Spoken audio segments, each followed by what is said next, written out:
21শে জুলাই মমতা বন্দ্যোপাধ্যায়ের শহীদ মিনারে যোগ দিতে আহ্বান কংগ্রেসের। শহীদ মিনারে 21শে জুলাই পালন করবে প্রদেশ কংগ্রেস। শহীদ মিনারের সভাস্থল পরিদর্শন করলেন প্রদেশ কংগ্রেস সভাপতি শুভঙ্কর সরকার। মমতা বন্দ্যোপাধ্যায়ের 15 বছর সরকারের আমলে বিচার মেলেনি, প্রায়শ্চিত্ত করুন। কংগ্রেসের সঙ্গে যা করেছেন ভুল করেছেন, স্বীকার করুন মমতা বন্দ্যোপাধ্যায়। আক্রমণ শুভঙ্কর সরকারের।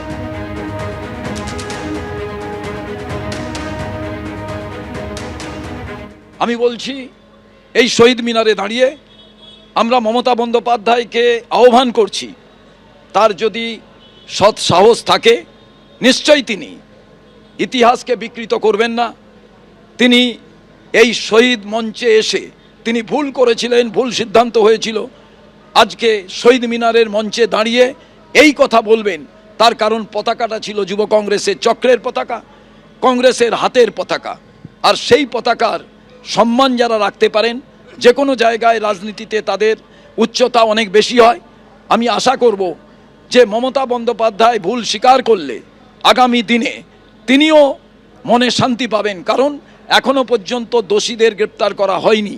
তো মমতা বন্দ্যোপাধ্যায় যদি স্বীকার করে নেন যে আমার দল ছাড়া ভুল হয়েছিল, এই মঞ্চে এসে শহীদদের শ্রদ্ধা জানালে যুব কংগ্রেসের পতাকা, কংগ্রেসের পতাকা, তাকে সম্মান জানানো হবে এবং সেখানে কিছুটা হলেও তার যে কৃতকর্ম তার জন্য কিছুটা প্রায়শ্চিত্ত হলেও করা যাবে, সেটা যদি তিনি ভাবেন তাহলে এ মঞ্চ সেই সবার জন্যই স্বাগত।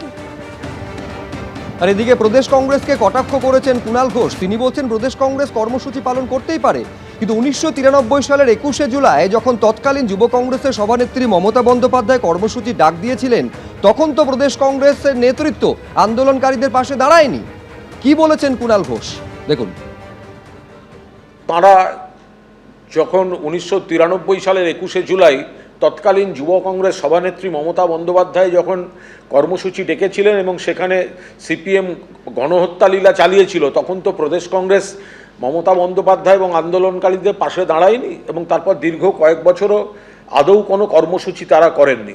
এবার শুভঙ্করবাবুরা কর্মসূচি করতে চাইছে, করতে পারেন, কিন্তু তারা মনে রাখবেন প্রত্যেক বছর বাংলার রাজনীতিতে এই প্রতিষ্ঠা করে দিয়েছেন শহীদ তর্পণের দিনটা, তার নাম মমতা বন্দ্যোপাধ্যায়।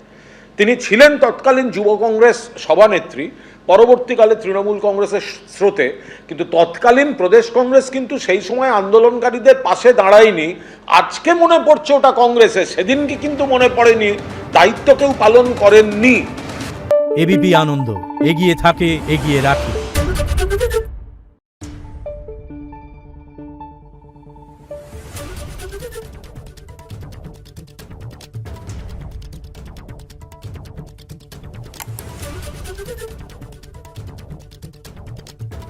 Thank you.